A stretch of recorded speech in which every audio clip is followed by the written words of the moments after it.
Oh, there we Hello are. now. Now we're now? live. Now we're live. Not my What's phone.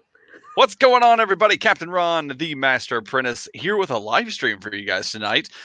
This is the Sunday sermon that Rustbelt and I typically do. Hey, somebody's getting notifications that we're live. This is the Sunday sermon that Rustbelt and I typically do. We're going to maybe switch it up and bounce back and forth between our channels. Do this week on my channel, next week go back over to his, and then just kind of go back and forth just to, mix things up a little bit. So with me tonight is the Rust Belt mechanic right there, Mr. Kyle. What's up, go? And you guys know 410 Auto Tech over here. Look at them guns. Hey, we don't allow guns on my channel. So You don't want to get demonetized already. right, yeah. I just got monetized, guys. So There you go. Congratulations. let's not get me demonetized already. So, but thank you very much for that. We're gonna start off by saying what's up to the guys in chat. We got obviously Rust Belt Mechanic, but he's here. We don't need to talk about him. Andy Olson, Hunter Skinner, Everyday Fleet Tech, Maintenance Man, Nathan Comel, James Dipstick Taylor, That's a great name, just an FYI. and Brian Bean so far. So thank you guys very much for joining us. We're going to have more people rolling in as the night goes on. So make sure you guys stay tuned for that. So And make sure you hit that thumbs up. yes, thumbs up, subscribe if you guys haven't done so, and make sure you hit that bell notification, not just for me, but for 410 Auto Tech and Rust Belt Mechanic as well. So guys, how we doing tonight? Doing fantastic. We're here having fun. Plenty of juice to drink and a good night to happen. Gin and juice? No. What's it called? Hawaiian punch. Oh, There you dude, go. I ain't had Hawaiian punch in a minute. Living frosty. There we go. I got water in the good old Snap-on mug tonight. And I got me some diet root beer. I mean, we're all kicking it hardcore over here. Yeah, we're the hardcore ones. So. This live stream, we might go a whole hour and 10 minutes. We're gonna put Maintenance Man to shame. Oh no, we ain't got the time for maintenance man kind of numbers, man. That like ain't happening. He's a whole work day kind of man. See, I'm not calling maintenance man out, but there he is. The dude is the king of live stream. I don't know how he goes like 4, 5, 6 hours live streams. I just don't get it. He's gonna have to school us or something. Like put out a video on how he does a 4 or 5 hour live stream because I don't get it. Yeah, like the preparation it takes that for him to come up with the live stream and go on for that long. He's got those little blue pills. All right. New topic. No, I'm kidding. He's like, say what's on your mind, brother. No, I got much love for you, Neil. So, yeah, we all love you, man. Yeah, buddy. All right, guys. So first topic for tonight is going to be a continuation on last week's rant, I guess you could say. We were talking about the UAW strike, and no one better to have on the stream for this evening than 410 Auto Tech, who's probably being affected more by the strike than most people are. So man, how's it affecting you now? And I mean, now that we're like 5 weeks into that strike, what's it doing around your shop? See, our shop is not small, but it's not the biggest, but we are also near a lot of other dealerships and facilities that do have like warehouses for like AC Delco. So we are affected, and it does impact us on how we can repair a car. I've had a car that was there for about a month waiting for a jumper harness this big that I probably could have made myself and fixed the car, but it's through warranty. So, I have to use a GM part, but it took about a month. And the customer wasn't a loaner. Of course, I mean, sometimes they do complain even though they're in a loaner. But other than that, the workflow sometimes goes up and down. I've been lucky to have some used cars throw in the mix, some Chrysler products, some Kia products, some Hyundai products. So those Chrysler products, they'll leave you busy all day long. Yeah. And, it just sucks because, like dealerships are starting to get stingy, and you can't really blame them for getting stingy with their parts because their first priority is to fix their customers' cars. And then it is, we all do, sell to each other, but you have to think of yourself, of your customer, because it's your image and it's your, your dealership that you have to bring in the workflow for technicians or service advisors, parts guys, because we're all pretty much commissioned. They're not all salary. Even, sales is going to be taking a hit if, we don't have, if we don't make a good image for GM, then they're going to get affected because no one's going to buy a GM product, and their sales are going to go down. They're going to go elsewhere. They're going to trade in their car at another dealership for a Chrysler or whatever it is, So, but I know the smaller shops that are like just, 4 techs, 6 techs in the middle of nowhere that are, a GM dealership, they are going to get affected really bad because they don't have that ability to drive 20 minutes, 30 minutes to another dealer to pick up a part to service their customer. So it's really affecting them, because I know some guys are probably down between 15, 20 hours a week now when they're used to blowing 40, 50, 60 hours a week. And it's terrible because, everyone has to make money, pay bills. So now, even with the people who are leasing cars, that's another crazy thing, that people are turning in these lease vehicles, or they're wanting to purchase them, but they obviously have to go through inspection, and they have to get maintained, and they have to get to a certain level before they can resell them back to the customer. They're not able to do that. So what are these customers doing? They're all turning in their lease vehicles, and they're coming back through, and they're like, yeah, I don't want to buy a GM vehicle again. So they're heading off. Yep. And before we get on, big shout out to Tariq, my very first super chat for $2. Woo! Number one. Thank you very much for that, man. I much appreciate it. Dick Skinner in the house. Dick Skinner, what's going on, man? Yeah, I mean, I can definitely tell, like, even with us being at a Chrysler dealership, I mean, the ability to get parts, the ability to get work for those GM vehicles has definitely gone down quite a bit. I mean, it's, and just getting parts in general is already, like pulling teeth, but getting stuff for, Hey, look, there's Truckmaster in the house, too. Truckmaster, what? If you guys haven't checked out Truckmaster, make sure you guys go give him a follow, too. He's kind of a cool dude. Kind of. So, yeah, we're seeing all kinds of crazy stuff. Oh, Dick Skinner with the $9.99 super chat. Thank you very much, buddy. You are awesome. So the good thing with the video that I put out with the GM strike is there has been quite a huge band together of all the technicians who are in our industry kind of banding together on our side of things, because, like I said in the video, we don't have a dog in the fight for any of, us to put our 2 cents into what they're doing. The UAW is striking, and now I'm not going to like bash down or beat anything that they're doing, because they did give quite a few concession stuff, and I've talked to quite a few. This shit's going crazy. Holy crap, we're going nuts here. Tariq comes in with another $10 donation, and the maintenance man says, I got to put the kid to sleep. You guys are awesome. Hopefully you'll go 1 hour and 10 so I can catch more. Made a super long note. Apologize. Just like you guys so much. Thank you very much, Neil. You are awesome. But on to the rest of Kyle's rant. That's awesome. No, I don't even remember what I was saying. You were talking about how we don't have a dog in the fight with the strike. With a lot of the comments that I was getting on that video, I'm not going to put down the guys who are there, because the people who are picketing and everything for the UAW, they did give up quite a few concessions back when GM got that bailout, and they had to put in a lot to be able to save the company. They had to pretty much buy back their retirement fund. So the UAW is now funding that instead of GM, or at least the portion of it.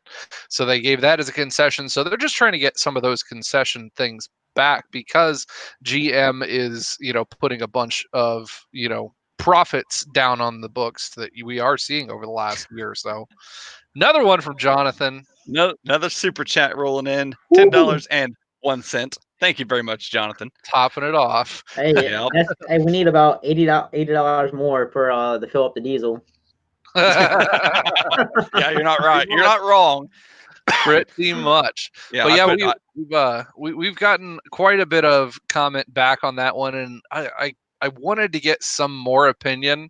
I don't know if I want to do a follow-up video on it, but I wanted to get more of an opinion from the rest of the technician squad, I guess, on the point of having some kind of a techs union kind of thing, to be able to, more along the lines of have a voice in the whole aspect for us and our opinions.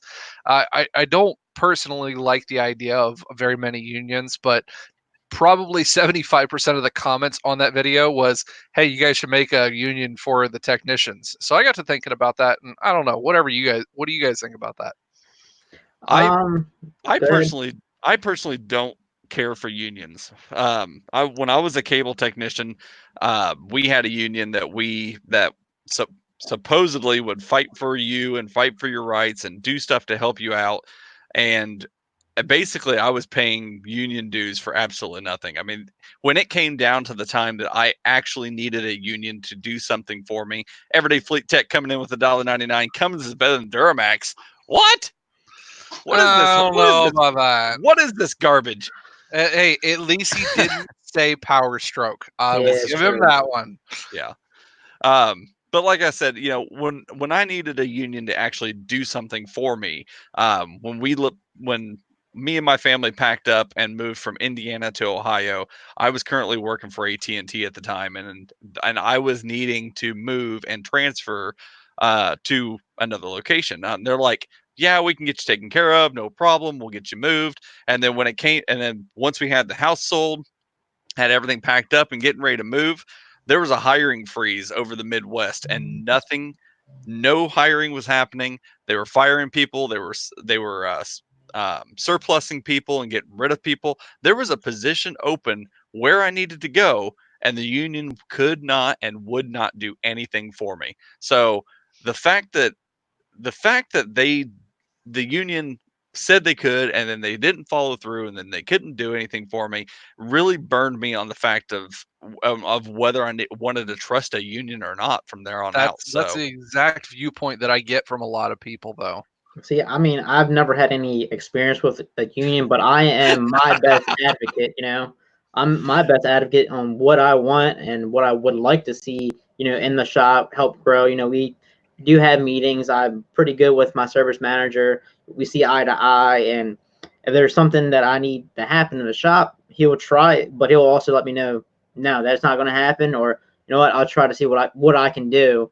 And if you don't bring it up for your management, they're not going to do anything. They're just they think everything is perfect until you say something. Right. Yes, Justin, we are pretty close in the same room. No, we just decided to paint everything the same color and all. See, he's way over there. But yeah, I mean, so a lot of the feedback that I got on the video that I did for the unions, the union thing, was the fact that yes, we wish we had, a voice in all of this. The fact that we're sitting back on the back line and the ones who are fed all the BS down the line, that's the wall that we're running into. We are affected so much as technicians because of this, whole fight. And like I said, I'm not fighting against what they're actually fighting for from the UAW. But the fact that it is affecting everybody else down the line, I talked to so many people that I didn't even realize for that one. They, Sergio, you're cracking me up. So I've been talking to so many people that I didn't realize that it even affected. We were talking to a bunch of people from up in Canada who run just the chips out from some of the manufacturing plants of GM that are shut down right now because of that. All the aluminum and steel chips for recycling, they're now not picking up any of those recycling runs from GM, which was like 85% of what they did as, their trucking company. And then on top of that, all of the truckers that we're getting now bringing our vehicles to our Chrysler dealership, we're seeing more, I guess, different faces come in because those trucking companies are trying to pick up outside independent contracts for other manufacturers because they're not running any cars for GM. And just like somebody brought up already, what's GM going to do here when they come up to this point that, oh, we've got this new C8 Corvette coming out. It's now pushed back at least 2 months, at least. So now they're getting all the backfeed from even the YouTubers who have ordered some of those new C8 vets. They're not going to see them for at least another 2 to 3 months. Earliest you're going to see those, I think, is going to be coming March now, when they were thinking November, December. That's bad news for GM. Bad press is not always good press. Well, not only that, but I mean, think about how much there's going to be. I mean, granted, they've got a stock of their parts, but if they're not working and they're not working on manufacturing parts, you're also going to have a backlog of whatever. There's also going to be a backlog of the actual work that needs done to recoup what parts they could have made during this strike process. So even if they do come to an agreement, they're still going to have at least a month or more of catch up to do. Yeah, the prices of everything is going to go slightly up. Try to catch up on what they lost. And it's a company, multi-billion-dollar company, and they don't want to lose a penny. So I've already been affected by labor times getting cut in half, and it's pretty petty on what they've done. They've like reworded everything just because they would say they found it more efficiently to do it this way. No, you just want money from us to help you pay for your losses. So now we're getting shitted on that way too. GM Tech 2000 just pointed out, a really big thing, that the C7 vets still aren't being made. They have over 400 of them still to be made. You imagine, so on Barrett Jackson, they sold the final C7 Corvette on there. It was like $1.3 million, something along those lines. You imagine being that guy who's been now waiting for that bid on C7 vet for like 3-4 months now, and you're like, oh no, we're gonna wait an extra 2 or 3 months because of this strike before you get your $1.3 million car that you already paid for. It's not even built yet.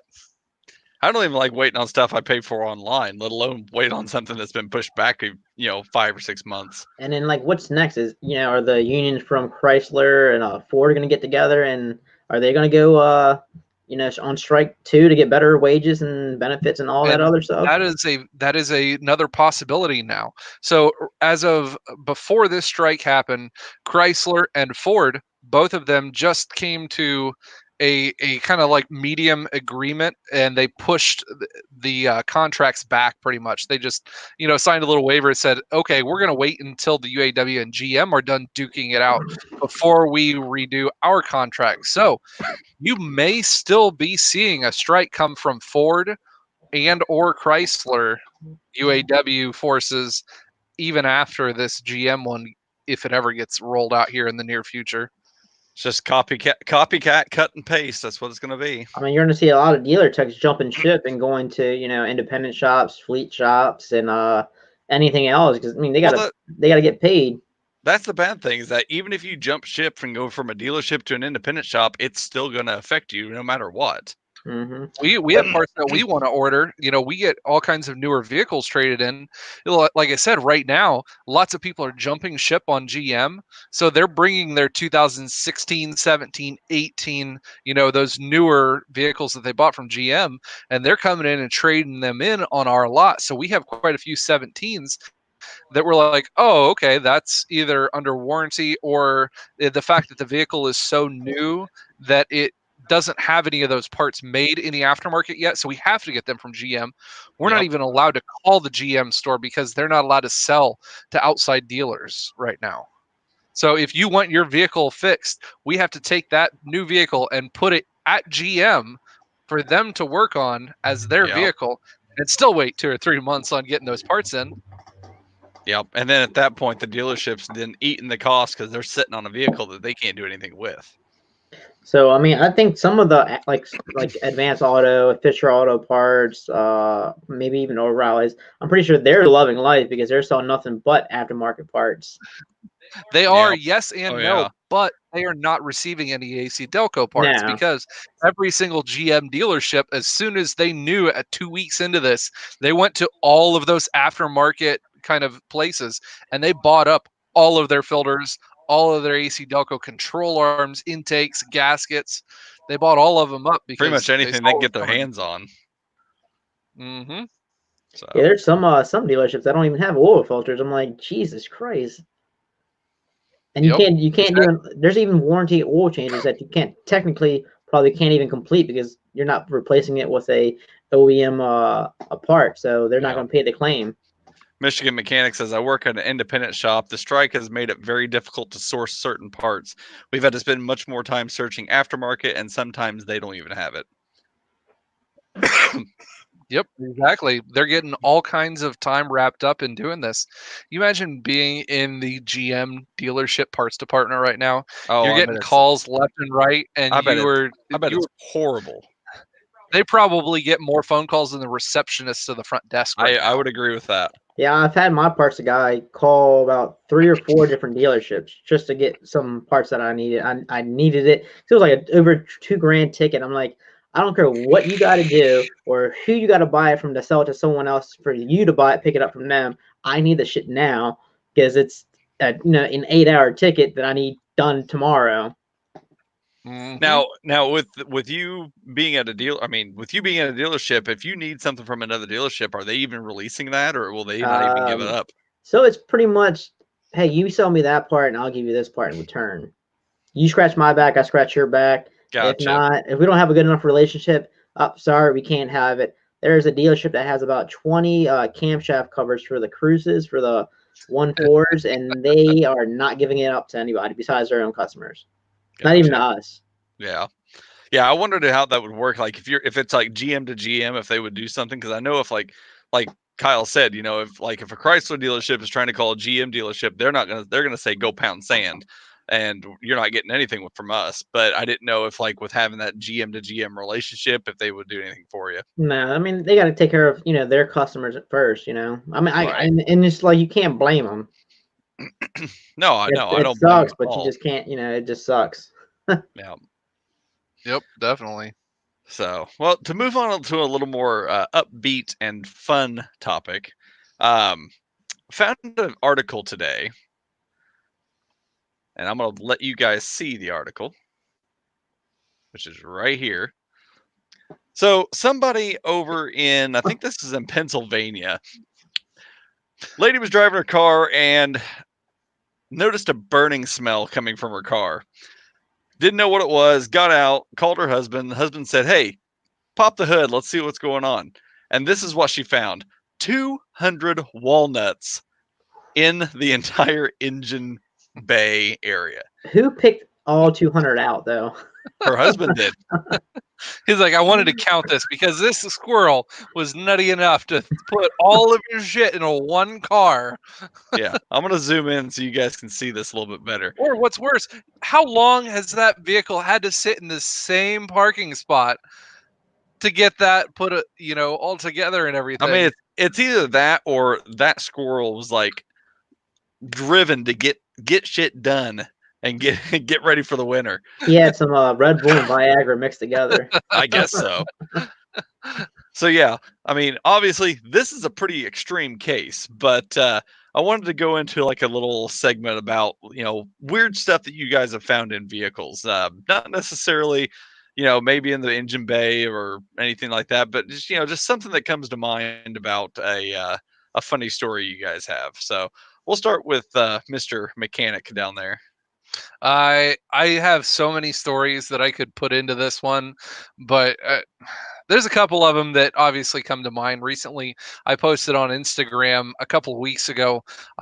Lady came in a couple weeks ago complaining that she bought this vehicle and it smelled like dog still, even after having it detailed really a lot. I mean, the vehicle was so-so, but pulled the filters, pulled the cabin filter, and as soon as I opened the door to that cabin filter, I started to pull it out and I feel something drag, and I pull it out and it is just loaded with dog food. They had mice get into the dash, take this dog's dog food and load it up in the cabin filter area. Bad thing was, when I pulled it out, you only have so much room between the cabin filter and the housing when you pull it out. So there was a layer of 2 deep, but when I pulled it out, I probably dropped 50 or 60 pieces of dog food down inside the fan housing on top of that one. And I had to pull the blower motor out to get all that dog food out of it. And yeah, she didn't believe us at first. We had to take that picture and send it to her before she would okay us to pull the blower motor housing out of this van, put a new, $40 cabin filter in her van. She didn't believe it at first, but pictures don't lie.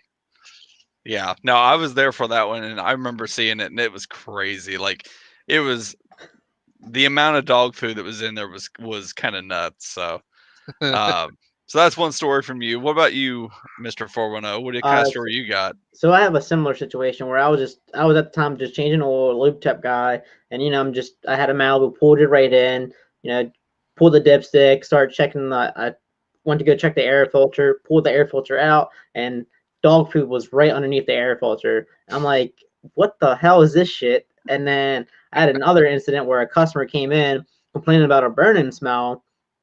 I didn't think nothing of it, pulled it in, and I put it on my lift. Went to go raise it up, and a piece of a mattress just fucking fell down, and they drove over a mattress somehow and drove it to our dealership, and it made it to my lift and up in the air. I think I did post it on Instagram, and I'm like, who the hell does this? I mean, like, am I being trolled or what? Like, but, I have to say, one of mine that just immediately comes to mind, and it wasn't even in a filter. And Kyle will know exactly what I'm talking about when I see this, but somebody brought their vehicle in for service, and we were doing, I can't even remember what we were doing to it, but they had a dog or a cat or something, and right in the front of the dash, you can see it right through the window. There's a dog turd or some sort of fecal material about that long sitting on the dash. And at first you would think, oh, that's just a fake dog turd, somebody put on there. No, it was a shit. Like, it was a literal shit. It was legit. And we're like, why? How would you drive around with a piece of shit right in front of you? Now, to put it lightly, the rest of the van was not anything else to be able to speak at. There was trash and shit everywhere in that van, and it would have been hard to point that out in most cases. But yeah, right there with a shit on the dash, it was a nasty one. Jonathan says, I had to tow a Chevy van that hit a deer, and the deer went through the firewall. His head was on the passenger seat. Holy shit! Wow! I would have opened the door and just like walked away. See you later. I'm going home. You just shut it back and be like, "Well, I'm done. I'm done for the day. See you later." Nathan said he's found condoms in a glove box of a 65-year-old woman's Jeep. Oh no, that we had at our dealership, we deal with a lot of conversion vans. We had a brand new one come in off the truck, and we have to, do a kind of little inspection on it, even though we do a pre-inspection before it goes out to get upfitted. Got into it, and sitting on the back seat is a nasty used condom strung out on the back seat, and we just, nope, that one's immediately going right over to detail, and you guys got this one. Not even touching it.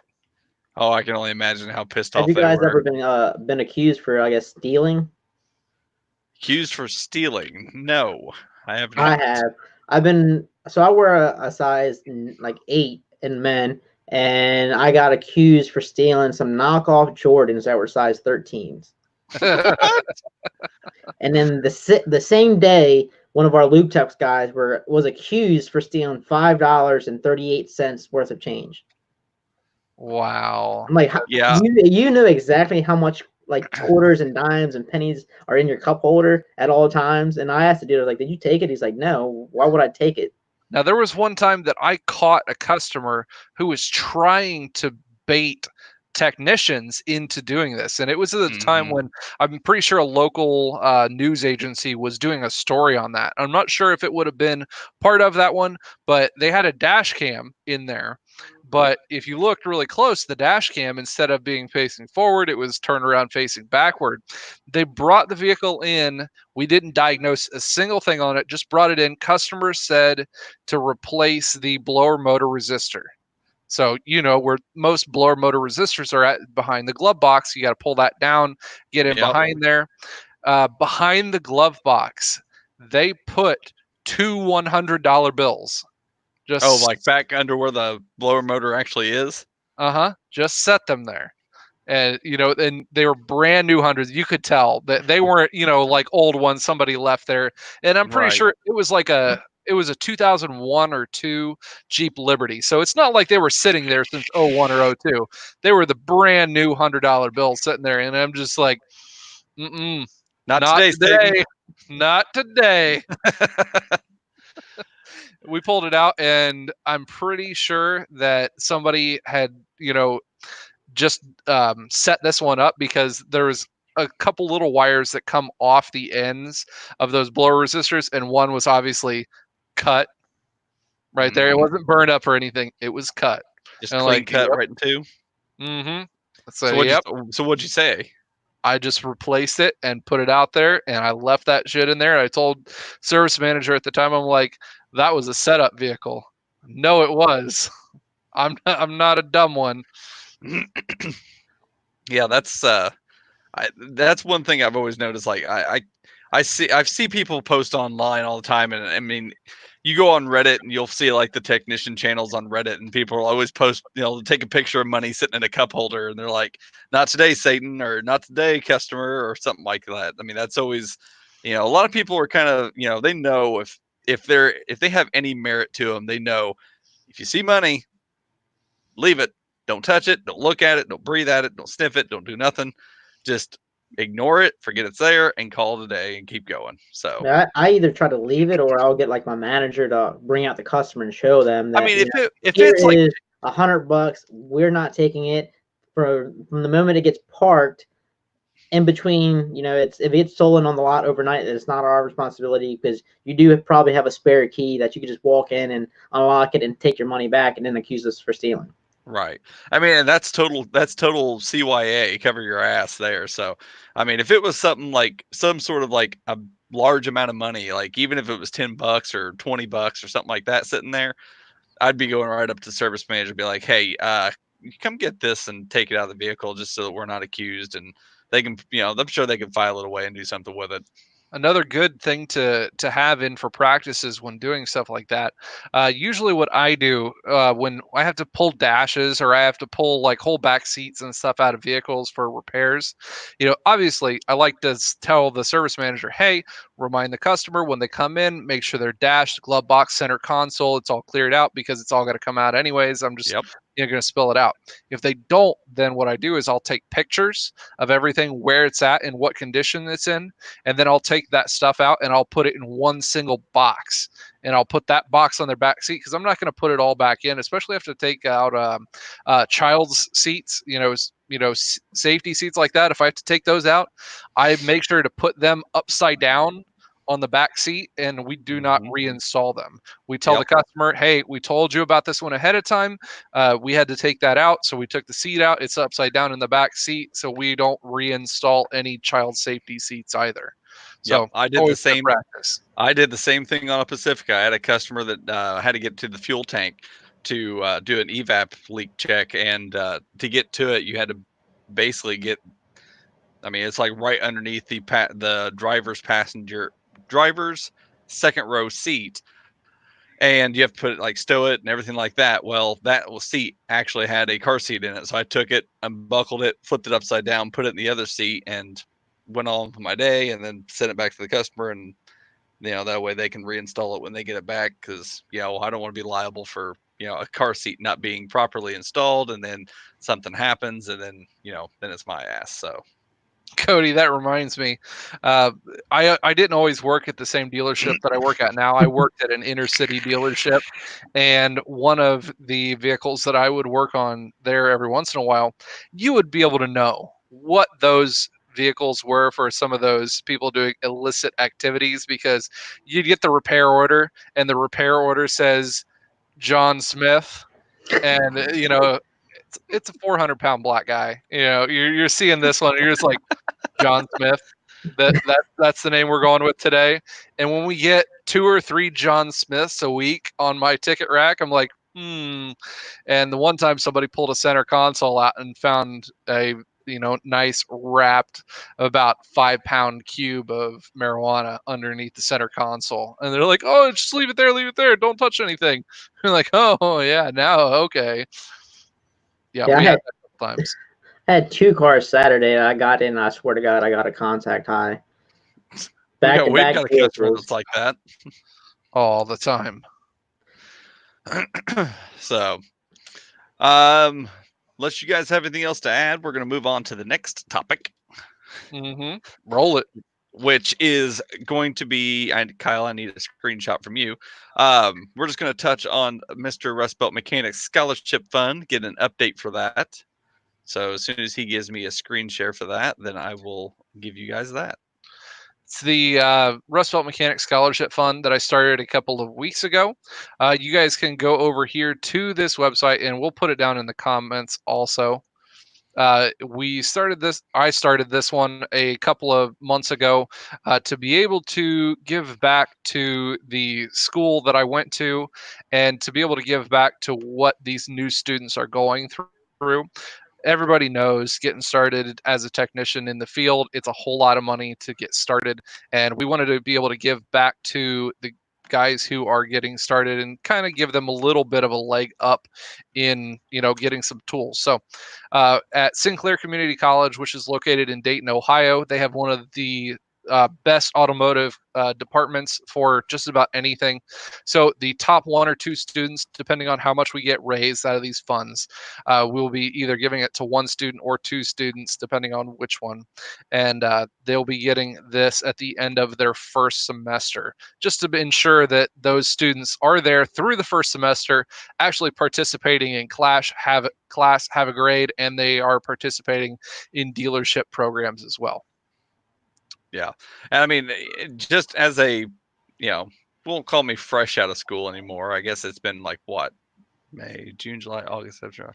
5 months now. Time flies. Don't remember keep an eye going on it. Straight Six fan, what's going on, man? How you doing tonight? But as being a somewhat out of school fresh tech, having that helping hand to get tools, supplies, stuff that you need is gonna do is gonna do a lot more for them than giving them a snap-on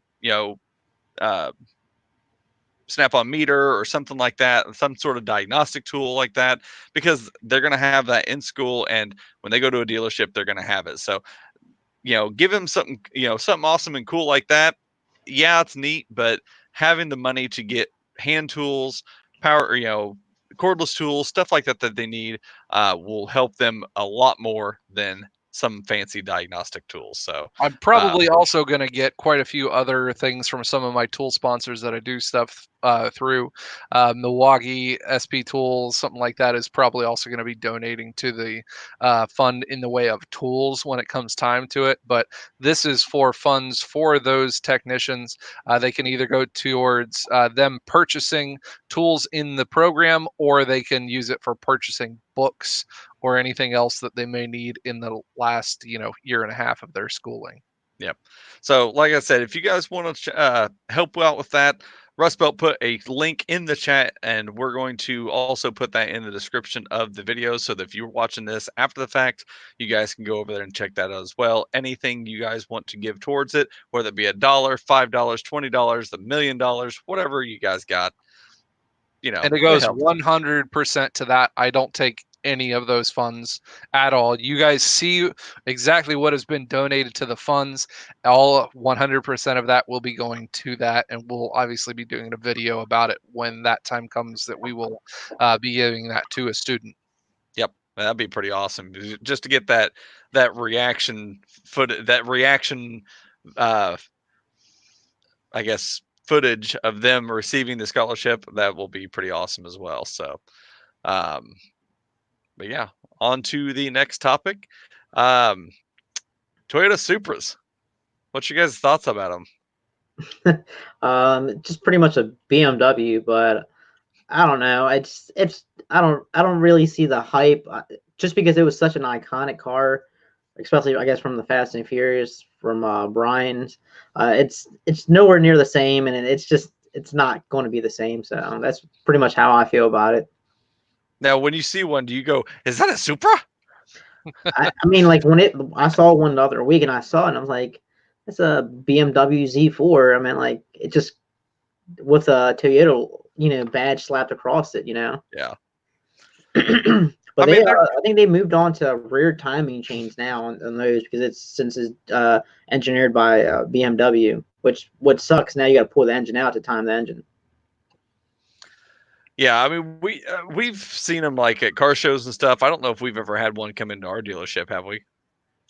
No. No. So, I've only seen one at the when we went to the Chicago Auto Show. yeah, We saw the one there, and I couldn't even fit in it, so I'm not even. No. You're gonna and try I'm to the fit in same a way. new Corvette. Mm-hmm. Yeah, it's worse. So yeah, with the whole Supra thing, there's actually a big recall. It's not really a big recall. It only applies to like 7 vehicles.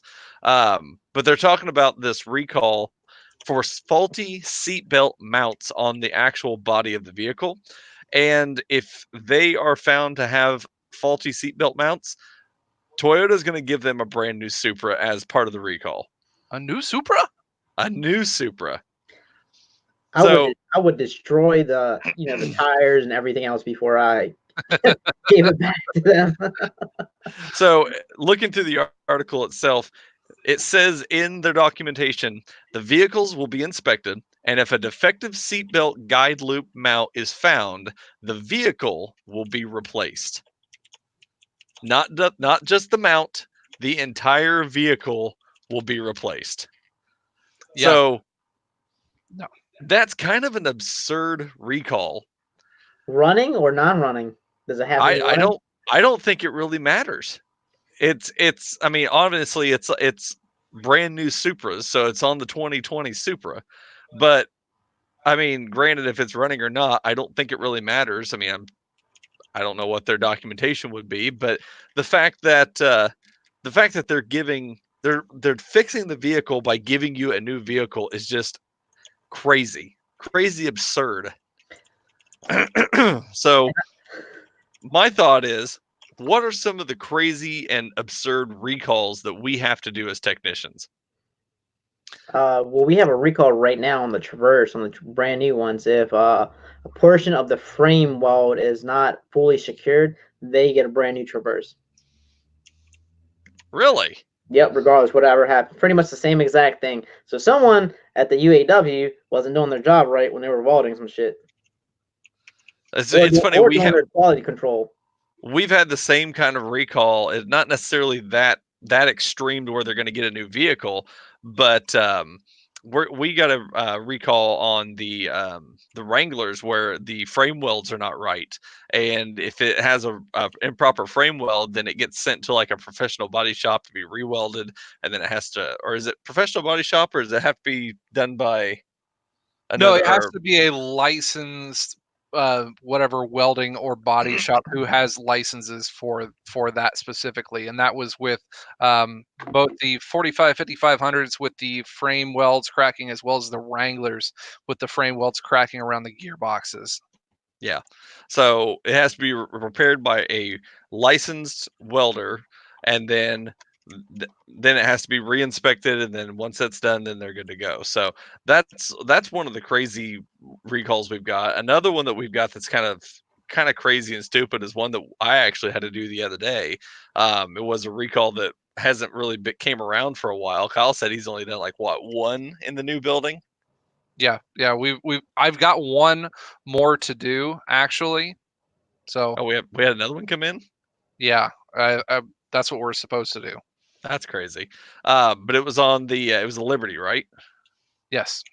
So the Liberty it's an older Liberty, has a recall to where if it was in a rear end collision, it has a really good possibility of catching the fuel tank on fire.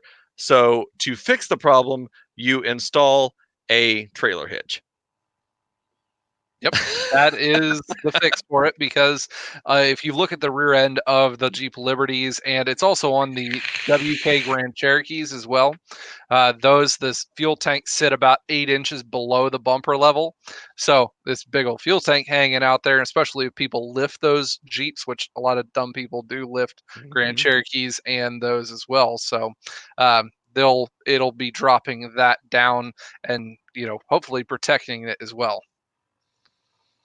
So What kind of other weird recalls you got going on over there, 410? We've right now we got a couple just reprograms. We've had issues where like the Impalas, we literally take their key, either cut it, like cut the loop where it's like a almost like a long oval shape, cut it and put new key covers on it, so the hole goes into like a small, like a way smaller hole, because people are putting too many keys on their keychain, pretty much It is breaking off and cutting the car off while driving.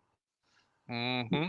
They have an issue with the Cobalts, the Impalas, Monte Carlos, and a few other ones, even the Camaros, where they were the switchblade, but people were saying too much weight on it, so we'd have to deattach the switchblade portion, cut them a new key, and then put a little loop on it, and then give it back to the customer.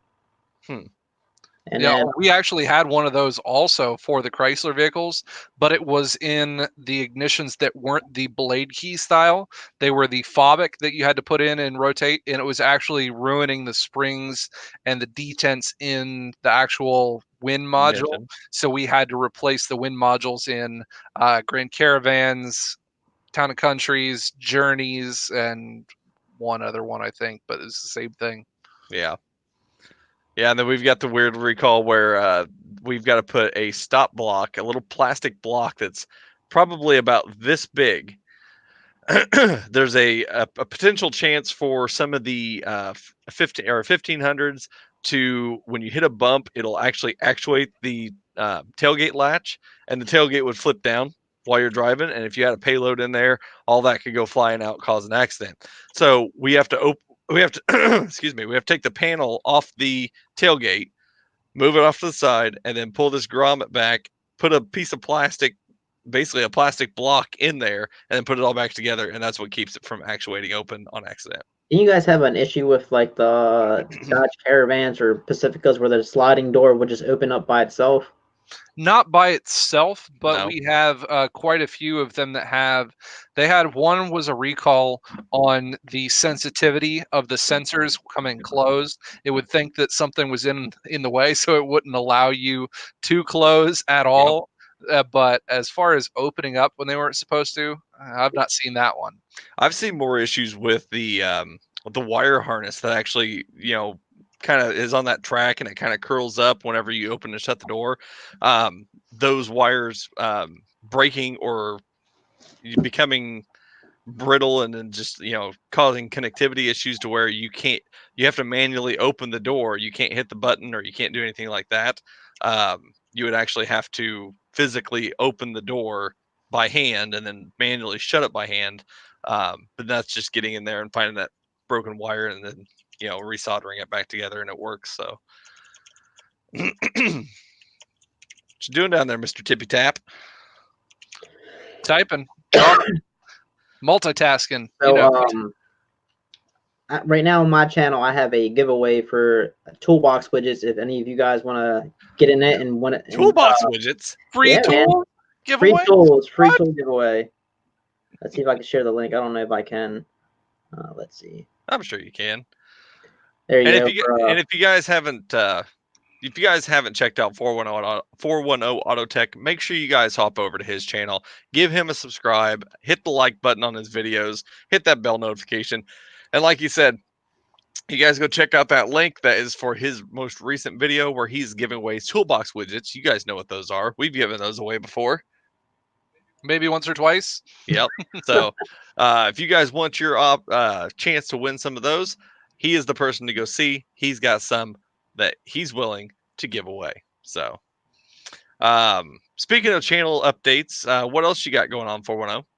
I have a couple videos in mind. I have one that I just finished editing. I just got to do a couple more tweaks to it. I've been debating on doing maybe some more how-to videos. It's just the weather's breaking out colder, and it's kind of hard to do it at work, where during the day it's business hours, so you can't really do it during business hours. But I'm coming up on 1,000 subscribers, so I'll probably doing another giveaway once I reach 1,000. So well, definitely make sure you guys go over there and get him to 1,000. So new tools left and right, man.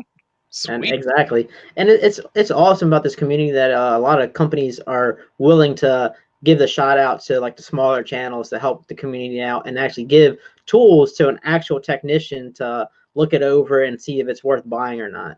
Now, I have a serious question for you. Have you bought any icon tools yet? No, no. You said it. You brought in that 4-letter word. Yep. I went to Harbor Freight. I was picking up a couple items, but that weren't. It had nothing but maybe a half-inch breaker bar. They had their couple half-inch sockets. They had their wrenches, but it's a little bit too pricey for I think my opinion for the Harbor Freight, whole mentality. But Honestly, oh well. I personally don't see the hype in them. I mean, I don't know why. I don't know why everybody's getting their. So I put it this way. This is how I like to describe the Icon Tools brand.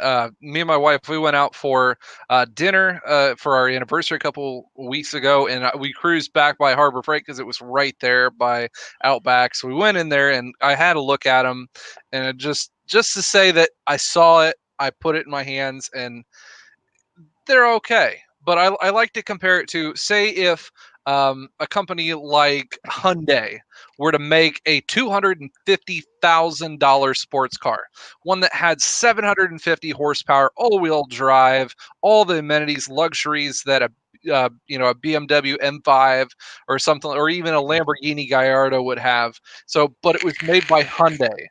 How could the rest of the market take that one seriously?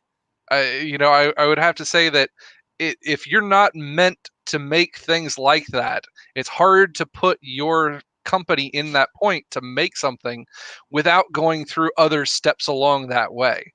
If this is the first thing you're coming out with, trying to get into that big market, take on Snap-on and all, I think there should have been a couple more, little steps in between there, making some more midline tools that made a little bit more sense.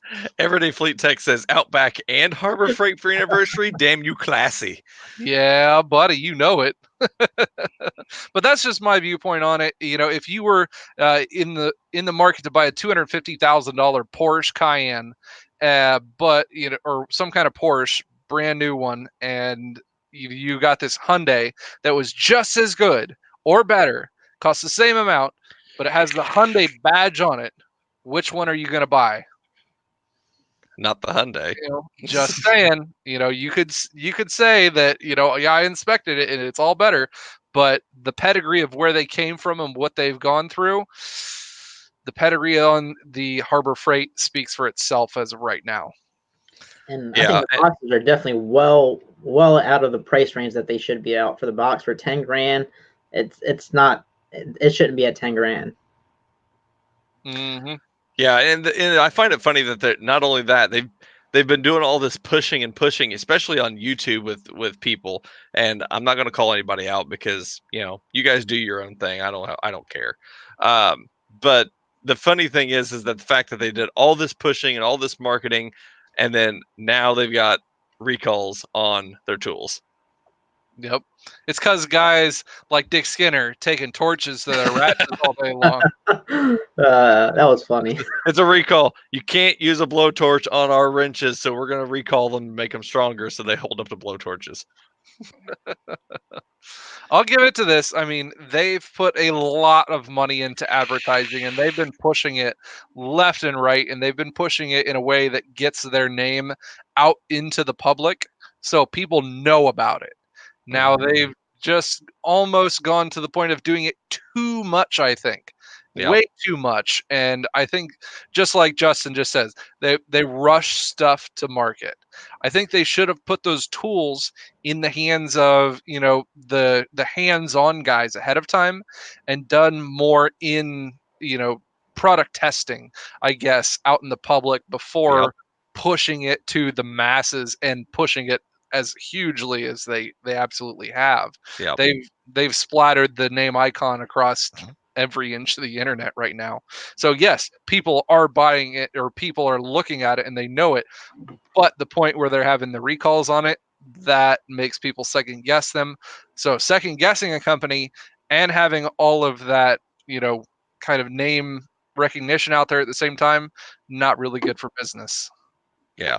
I mean, yeah, and I agree. I feel like they've way oversaturated the, any form of advertising they've done, whether it be through YouTube or whether it be through regular advertising or whatever.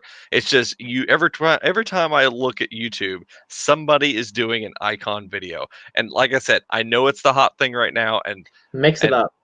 I mean, but when you're doing like 10 icon videos in a row, that gets kind of stale. I mean, if you guys want a good no nonsense 2 cents about that, go watch Junk from Work's video. He did a video just not too long ago about his thoughts on all that, and me and Kyle watched it, and not only did we have a good laugh at it, but because that's just Junk from Work. But bear a little bit. Do what?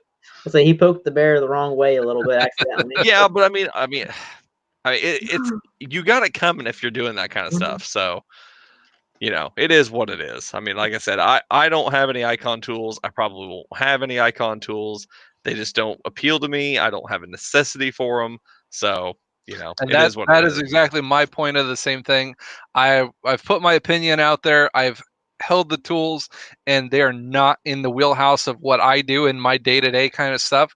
So if I was to do any kind of videos on those, it's not going to fit what my viewpoints are. So you won't be seeing one from me in that aspect. And I've had a bunch of people ask me why I haven't done reviews or videos on them, and that is why on top of that, I've just got so much other stuff that I have to do videos that I'm way far behind on anyway. So it is not on the radar.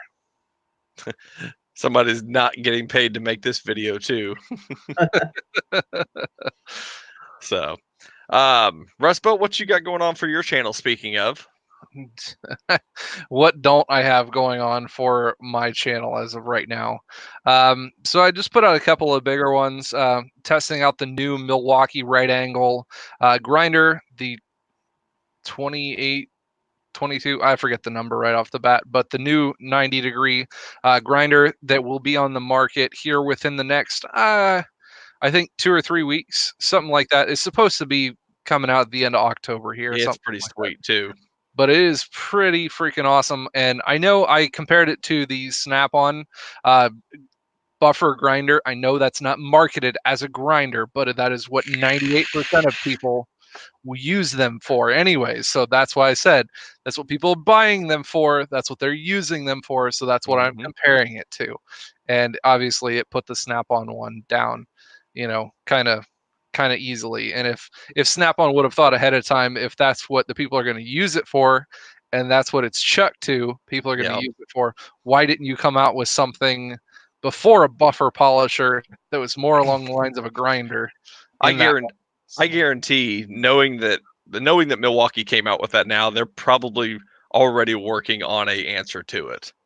I hope so. I really do. But that's one of those things. Next one I really want to get my hands on is the new M12. Their torque wrenches that have the motorized torque wrenches. Yes, that's the one I want to do next. We'll see, kind of how that one comes down the pipeline. But aside of that, I've been doing some testing recently with 1/2-inch impacts. I know Dick Skinner has been asking about that one, and I'm going to do a video comparing the new $950 Snap-on brushless impact to the Milwaukee One Key. I've got both of those together, and I'm also kind of going to be mixing into that video my thoughts on these big badass 1300 whatever foot-pounds, which is BS, their nut busting torque. It's all BS anyways. Multiple channels have, showed what their actual working torque is. But showing the differences between those and then putting them into the technician's hands. I worked with Truckmaster there for a bit, and I know Captain Ron, as well as Noodles in the shop, Mr. McNugget. Mr. McNugget. Oh man, he's funny. We've put quite a bit of time through these, and I didn't want to do a video like, oh, look, I got the new Snap-on brushless impact. Look how shiny it looks. No, I'm beating the crap out of it lately. I've been using it a lot, and I really wanted to get a hands-on demonstration before I put a video out on that one. So I'm going to be doing that, as well as my viewpoints comparing it to some of the midline torque impacts that I think people should be looking at more than spending the massive amount of dollars on these high, big, all the balls, half-inch impacts that Snap-on and Milwaukee are pushing. I mean, the Snap-on impact's nice. It's nice to look at, but for $1,000, well, it was more than $1,000, wasn't it? That was $950. Yeah, might as well Yeah. call it $1,000 for $1,000 for that. And compared to, I mean, I've had it in my hand and I've used it compared to my Milwaukee one. I just can't justify it. It does. I mean, it's nice and all, but I got But nothing how on many it. things in the shop have you used that Milwaukee impact for that it couldn't do in the Nothing. last 3 months? Nothing. Absolutely nothing. You haven't ran into one single thing.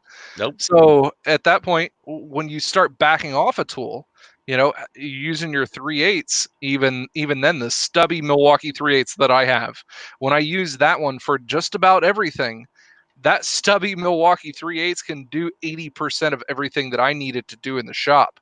Yep. It's even taken lug nuts off of, every 19 millimeter lug nut on these cars. They're all put at 100 to 120 foot-pounds anyways. And that's taking those lug nuts off. No problem. No Yep. problem at all. So why is a tech to spend $950? Or even if you get the Milwaukee one, why would you spend another $450 on that setup when you're going to use it for something you might absolutely have to have it for once out of every 20 times? Yeah. Just kind of measuring that out. Yeah, I had I think it was a Impala with a 5.3. I had I think doing oil pan. I was trying to take the harmonic balancer off.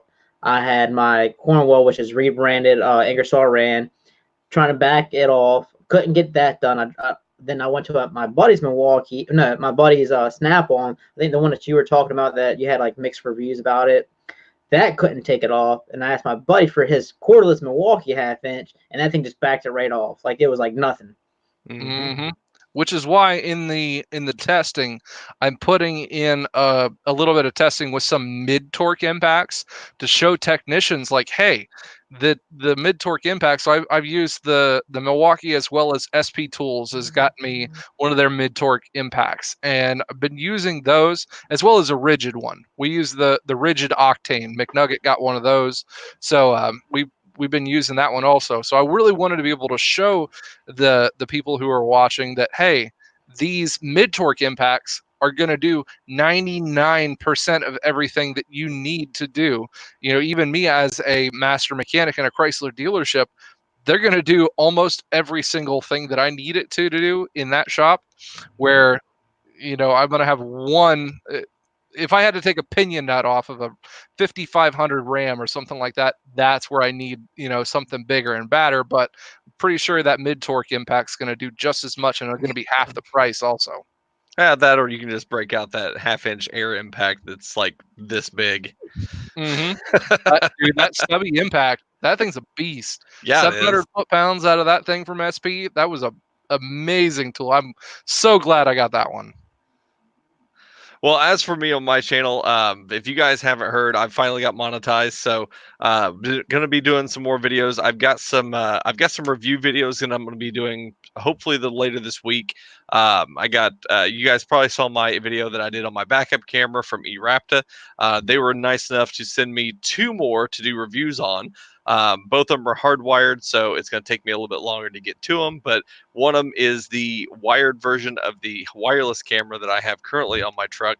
And then I've got another one that is the 2nd generation HD camera that they just came out with. So we're going to be doing some reviews on that. And I've got a few other ideas of videos that I'm going to be putting out as well. So make sure you stay tuned to my channel. We got some pretty cool videos coming up on my channel. And like I mentioned before, if you guys have not, make sure you guys go give Mr. 410 a follow, a subscribe, bunch of likes, and go talk to him. You don't need to talk You can talk to me right now. We can talk to him right now. Go watch Rustbelt Mechanic if you guys haven't done so. He is rocking it over there with his, how many subscribers? We are almost ready 50? to hit 25,000. 50 subscribers. We've been doing pretty good. The channel's been rocking it, and a big shout out, big thank you to all the subscribers who've come onto the channel lately. big thank you for that one. We've been flying up in subscriber count. Also going to be going to SEMA, as I was talking in the comments earlier. Going to go to SEMA this year. So Hey, where are you on that? Where are you on that celebrity list? Are they going to roll out the red carpet for you? Heck yeah, they are. So I'll share that story. So I didn't know this, but one of my subscribers sent me a message, say, "Hey, can we see you at SEMA?" I'm like, "Sure." How did you know I was going for that aspect? And they're like, "Oh, we saw you on the list." I'm like, "What list?" So he sent me a screenshot of this, of the SEMA celebrity list on there. Yep, Rustbelt mechanic on the SEMA celebrity list. Number 2. Right next Number 2 on the list. Next to Richard Petty. And I was just, oh my God. I'm sorry, I can't make your screen any bigger for your head. Yeah, so that was a crazy one, but that'll be happening. So that sounded like a lot of fun. Yeah, I'm excited for you to go to SEMA. I'm excited to see what you're going to come back with. I'm excited to see what kind of video content you're going to be doing out there, because I'm sure you're going to be doing a ton of it. Like, you're probably going to have a camera in your hand like all the time. I'm not even. I think I'm just gonna have my GoPro in my pocket all the time, because I'm not even gonna be able to take my camera setup and the freaking gimbal and all that stuff. But Yeah. Yeah. So definitely gonna have to go live and show us how it is. I've got a couple of those actually planned already, so it's going to happen. So make sure you guys stay tuned into the channel for that week, and that is November 5th through the 8th, right there. Yep. About a month away, almost. Just under a month away. Mm-hmm. Yep, we'll stay here and hold down the fort while you go have fun in Las Vegas. Never been to Vegas before. Neither have I. Happens in Vegas, stays in Vegas, huh? Yeah. Is that how it goes? Just don't come back with something that not curable. Well, my wife is going with me there, so. All right, guys. Well, unless you guys have anything else to add, we are just past the 1 hour mark, and I know that other people are going live, so we are going to go ahead and cut this off here shortly. Like I said, if you guys have not checked it out, check out 410, check out Rustbelt. Rustbelt, go ahead and throw that link for your scholarship back up. If you guys haven't donated to the Rustbelt Scholarship Fund, we do have that still going on. That is going to be going towards a student or students down at Sinclair Community College, to help them out with their basically getting tools, getting books, getting whatever they need. All those proceeds are going straight into those technicians that are down there, just to help them out. They're not going to be getting it like just as they come in. They've got to actually kind of prove themselves, make sure they want to stay in school, make sure they want to be there, make sure they're making the grades, make sure they're being active, all that kind of stuff. So, and a big thank you to Grant, Straight Six fan, who just donated $18 to the scholarship fund. Thank you, Grant. I appreciate that. Awesome job, Straight Six. So, but yeah, until next time, next week, we're going to hop back over to Rustbelt's channel. So make sure you guys pop over there for that. We'll be going live. Are we going live next Sunday? Heck yeah. Heck yeah, we are. So next Sunday over on Rustbelt's channel, we're going to do that over there. Who knows? We might have somebody there besides me and him. We'll see. But until next time, guys, it's Captain Ron signing off. We'll see you later.